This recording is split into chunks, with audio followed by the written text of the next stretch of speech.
बिल्कुल मनोज जी, आपके पास आना चाहेंगे और आपसे समझना चाहेंगे। प्रधानमंत्री ने तमाम जो परियोजनाएं हैं उनका जिक्र तो किया ही, गति शक्ति विश्वविद्यालय का भी उन्होंने अपने संबोधन में जिक्र किया। अपने आप में जिस तरह से हम कह रहे हैं कि जो तस्वीर बदली है और उसके लिए जो राजनीतिक इच्छा शक्ति है उसका एक बड़ा योगदान है, जो नीति है जो बदली है और जिस तरह का एक विजन रहा है उसका एक बड़ा योगदान है। किस तरह से देखते हैं तमाम बदलाव को? भुज के बाद जिस तरह की स्थिति थी उसमें कभी किसी ने सोचा था कि इतना जीवंत हो उठेगा भुज, और जिस तरह से जो तमाम आदिवासी इलाके भी हैं उनका भी कायाकल्प वहां पर हो रहा है, किस तरह का एक सकारात्मक असर और किस तरह का एक जिसे कह सकते हैं कि एक मॉडल के रूप में गुजरात सामने आ रहा है?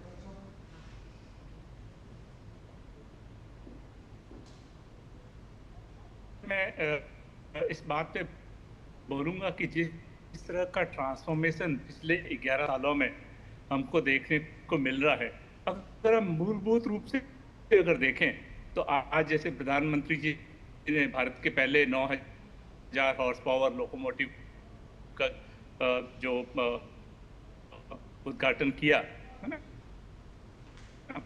तो वो क्यों जरूरी है ना, आम आदमी के लिए वो क्यों जरूरी है?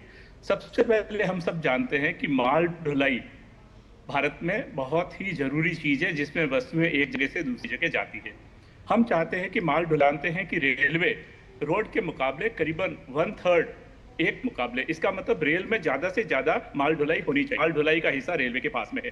भारतीय रेलवे ने एक प्लान के अंतर्गत पूरे भारत को आगे विकसित करने के लिए माल ढुलाई में अपना प्रतिशत 27 से बढ़ाकर 45% करने का निर्णय किया। अब उसमें सबसे मुख्य चुनौती क्या है? मुख्य चुनौती है कि जिस ट्रैक पे पैसेंजर ट्रेन भी चलती है और जिस पे मालगाड़ी भी चलती है, हम किस तरीके से इनकी स्पीड को बढ़ाएं। तो एवरेज स्पीड मालगाड़ी की करीबन 25 से 30 किलोमीटर प्रति घंटा है।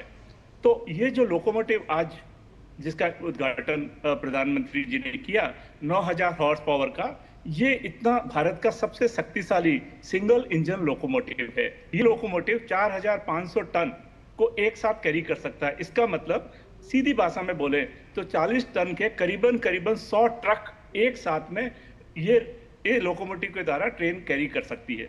तो भारत में माल को एक से दूसरी जगह ले जाने के लिए रेलवे के सस्ते होने की चीज में ये एक बहुत ही महत्वपूर्ण और क्रांतिकारी कदम है। दूसरा, न सिर्फ ये भारत में मेक इन इंडिया हो रहा है, बल्कि इसका एक्सपोर्ट भी जब विदेशी देशों में किया जाएगा तो भारत में न सिर्फ डिफेंस मैन्युफैक्चरिंग में हम लोग इंपोर्ट से एक्सपोर्ट की तरफ बढ़े, इलेक्ट्रॉनिक मैन्युफैक्चरिंग में हम लोग इंपोर्ट से एक्सपोर्ट की तरफ बढ़े, अब भारत में सेमीकंडक्टर मैन्युफैक्चरिंग हम सेटअप कर रहे हैं, ऑटोमोटिव के अंदर में भी हम लोगों ने तेजी से कदम बढ़ाए, रेलवे के अंदर मैन्युफैक्चरिंग में भी अब हम लोग तेजी से आगे बढ़ रहे हैं। तो रेलवे जो कि भारत की लाइफलाइन है, उसके अंदर में हम लोग किस तरीके से नए लोकोमोटिव्स को बनाकर और अपने अंदर में भी मालगाड़ी की स्पीड को तेज कर सकते हैं, डबल ऑलमोस्ट कर सकते हैं, 50-60 किलोमीटर एवरेज कर सकते हैं।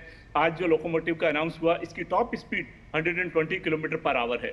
तो अपने आप में देखें तो टेक्नोलॉजिकली इनेबल्ड ट्रांसफॉर्मेशन जो प्रधानमंत्री जी कर रहे हैं, प्रधानमंत्री जी के मार्गदर्शन में पूरे भारत में हो रहा है, ये पूरा विकसित भारत टेक्नोलॉजी के बल पे आगे बढ़ रहा है। एक तरफ हम यूपीआई डिजिटल पब्लिक इंफ्रास्ट्रक्चर भी टेक्नोलॉजी देखते हैं, दूसरी तरफ रेलवे में, डिफेंस सेक्टर में, हर क्षेत्र में हम नई टेक्नोलॉजी आते हुए देख रहे हैं। यही विकसित होते हुए भारत का आधारभूत ढांचा है। और भले ही हम दूसरी तरफ आज आपने जो बताया भुज और बाकी एरियाज में भारत ने नेट जीरो की तरफ आगे कदम बढ़ाते हुए 2030 तक एक महत्वपूर्ण निर्णय लिया कि हम 500 गीगावाट रिन्यूएबल एनर्जी बनाएंगे। अगर आप देखें 2014 में सोलर एनर्जी हमारी करीबन 2 गीगावाट के आसपास थी। आजकल 2014 से लेके अब तक हम लोग 108 गीगावाट पे पहुंच चुके हैं। अब मुझे कहने की जरूरत नहीं है कहां 2 गीगावाट और कहां 108।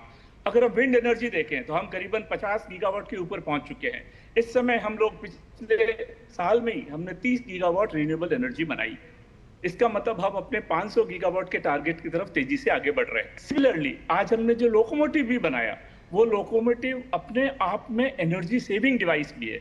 उसके अंदर रीजनरेटिव ब्रेकिंग के थ्रू हम लोग वापस इलेक्ट्रिसिटी ग्रिड में दे सकते हैं। इस तरह से वो एनर्जी कंजप्शन भी कम होगा और हम लोग ग्रीन ट्रांसपोर्टेशन की तरफ तेजी से आगे बढ़ रहे हैं। आज प्रधानमंत्री जी ने यह भी बताया कि गुजरात के अंदर में 100% रेल लाइंस का इलेक्ट्रिफिकेशन हो चुका है।